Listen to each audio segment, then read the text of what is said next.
সূরা ফুরকান আয়াত নম্বর 63-64 মহান আল্লাহ ইরশাদ করেছেন, ওয়াইবাদুর রহমান, রহমানের যারা বান্দা, আল্লাযীনা ইয়ামশুনা আল আরদি হাওনা, তারা পৃথিবীতে নম্রতার সাথে চলাফেরা করে, অহংকারী হয় না, অহংকার মুক্ত। তাদের অন্তর অহংকার নেই, আর তাদের চালচলনে অহংকার প্রকাশ পায় না। অন্তরও নেই আর কাজে কর্ম অহংকার নেই।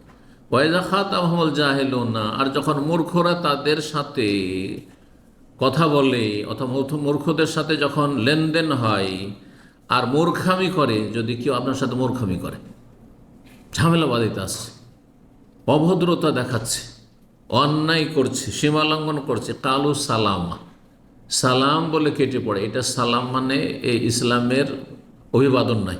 সালাম মানে কেটে পড়া, সম্মানের সাথে ইজ্জতের সাথে কেটে পড়ে। কেউ ঝামেলা করতে চাইছে, আপনি ঝামেলা করেন। কেউ গাল দিচ্ছে, গালের উত্তর দিবেন না। কেউ মারতে যাচ্ছে, আপনি মারামারি করতে যাবেন না। মারছে এক পক্ষ, কিন্তু মারামারি করতে যাবেন না, আপনি যাবেন না। এটা হচ্ছে রহমান বান্দারদের গুণ।